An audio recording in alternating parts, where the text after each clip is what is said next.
কেন্দ্র সরকার রাতারাতি যে বিলকে রাত্রি 2টোর পরে বা 2টোর সময় যেটাকে তৈরি করলো, যেটাকে বাজেয়াপ্ত করছে আমাদের ওয়াকফ বিলটাকে, এর জন্য আমাদের প্রতিবাদ সভা এবং এটা আগামী 26 তারিখের জন্য আমরা প্রস্তুতি মিটিং নিচ্ছি। এবং এলাকা যেগুলো মিটিং আমরা এই যে করলাম, এই সমাবেশ করলাম, এগুলো হচ্ছে আমাদের একটা কর্নার হচ্ছে যে প্রোগ্রামগুলোতে আমরা প্রত্যেকটা মানুষকে জানাতে চাইছি যে আগামী 26 তারিখে আপনার শনিবার আপনার প্রত্যেকেই যেন ওয়াকফের আইন বাতিলের জন্য আমরা যেন প্রত্যেকে যেন আপনার কী বলে এতে কলকাতায় যেন পৌঁছাতে পারি, ব্রিগেডে যেন পৌঁছাতে পারি, এইটাই হলো মূল উদ্দেশ্য। এবং এটাও আমাদের কাছে সবসময় আমরা মাথায় রাখি যে আমাদের যে কাজ চলছে বা এই কাজটা আমরা যে করছি সাকসেসফুল না করার জন্য কিছু মানুষ আছে, তারা আমাদের বিরোধিতা করবে এবং বিরোধিতা শুরু করে দিয়েছে। তারা জাতি চেনে না, সে কোনো একটা ব্যক্তিকে খুব ভালোবাসে বা কোনো একটা পার্টিকে ভালোবাসে, সেই পার্টিকে ভালোবেসে সেই পার্টি যখন তাকে যেভাবে আওয়াজ দিচ্ছে সেইভাবে সে ব্যক্তি কাজ করছে। আজকে আমি এখানে বলতে চাইছি যে একজন আলেম হয়ে, একটা বুদ্ধিজীবী হয়ে এই কাজগুলো করা কিন্তু ঠিক না। তো আমাদের প্রত্যেকে জানতে হবে কে কি করছি না করছি। আজকে দেখুন, আজকে ফুরফুরা শরীফে আমরা যখনই মুসলিম পার্সোনাল ল বোর্ড যখন গেল, আমরা এক বাক্যে সকল পীরজাদারা আমরা এক জায়গায় বসে, আপনারা পেয়েছেন খবর যে আমরা সকলে বসে এক বাক্যে মুসলিম পার্সোনাল ল বোর্ডকে আমরা এক বাক্যে মেনে নিয়েছি। কেন? এটা হলো জাতির স্বার্থে, এটা কওমের স্বার্থে। কেন আমরা দুনিয়া থেকে চলে যাব, আমাদের পরবর্তী যে যারা আছে, ছেলেরা আসবে, তাদের অবস্থাটা কি হবে? আমরা যতটুকু শরিয়ত লিগে মানছি, মেনে চলছি বা জানছি, বুঝছি, আমাদের ছেলেরা এতটা তাদের সময়ও থাকবে না, এত সময়ও থাকবে না।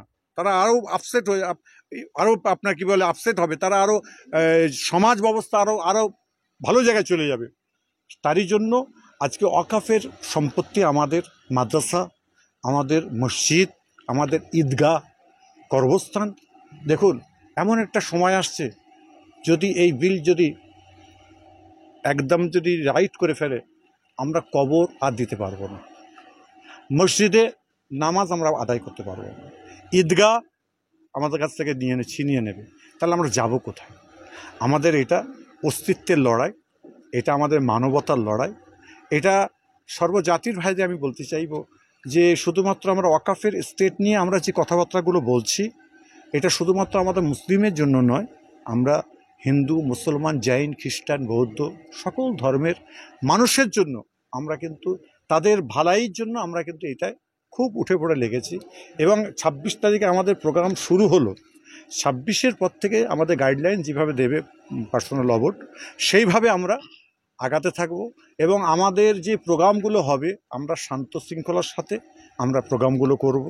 আমাদের যদি দিল্লি যেতে হয়, দিল্লিতে যাব। মোদির ঘরে যদি আমাদের বসতে হয়, সেখানেও বসতে আমরা রাজি আছি। অমিত শাহর ঘরে যদি বসতে হয়, সেটাও আমরা রাজি আছি। এবং এটা জানবেন, এই দেশ তিনটে এই দেশকে চালাচ্ছে। একটা হলো অমিত শাহ, একটা হলো আম্বানি, আর একটা বলুন আপনার আদানি। তিনটে আজকে আপনার কি বলে প্রধানমন্ত্রীকে যে কথা বলে দিচ্ছে সেই কথাগুলো বলছে। আর তিনটে এর মধ্যে আমি নাম বলবো না কার ভিতরে ওয়াকফের স্টেট ঢুকে আছে। তারই জন্য খুব তাড়াতাড়ি, এবং এই যে বিল, এই ওয়াকফের বিলটাকে দীর্ঘ 100 বছর পূর্বে, 100 বছর হয়ে গেছে, এটা 2025, তো এটা 2025, 100 বছর হয়ে যাচ্ছে।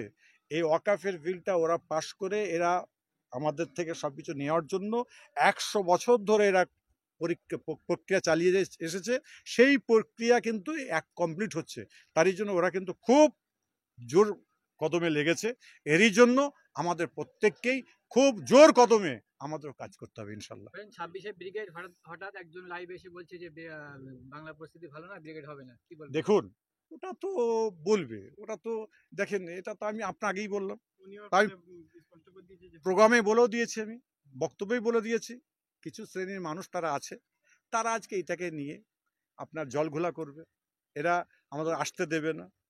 এই যে ব্রিগেডে আমরা যাব বা আসবো ঠিক করছি, তো এমন সময় দেখা যাবে কিছু মানুষ আছে আমাদের ভিতরে লালায়িত করে দিয়ে আমাদের ঘরে মারপিট লাগিয়ে দেবে। এটাও করতে পারে। এর জন্য আমি সাবধান করে দিয়েছি সবাইকে যে আপনারা খবরদার পায়ে পা তুলে দিয়ে ঝগড়া করতে যাবেন না কোনো রকম। কেউ যদি কিছু মনে করবেন না, কেউ যদি শালা বলে তাকে কিন্তু ভাই বলে কোলে টেনে এনে কপালে একটা চুমা দিতে হবে। সেই সময় আমাদের এসেছে, আমাদের অস্তিত্বের লড়াই এসেছে। ভাইজান, ওয়াকআপ নিয়ে রাজ্যের ভূমিকা কি বলবেন? রাজ্যের ভূমিকা তো মমতা বন্দ্যোপাধ্যায় বলছেন যে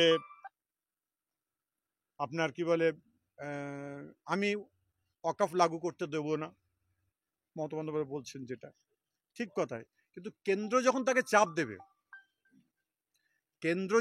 চাপ দেবে, তখন তিনি কোথায় যাবেন? এটা কিন্তু আপনাদের কাছে আমার প্রশ্ন এবং মুখ্যমন্ত্রীর কাছে আমারও প্রশ্ন।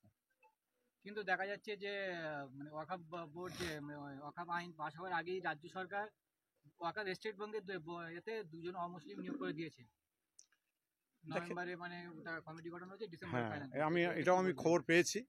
দেখেন, ওয়াকফের স্টেট হচ্ছে আমাদের বাপ দাদা, আমাদের মুরব্বীদের, মানে সেই সম্পত্তি।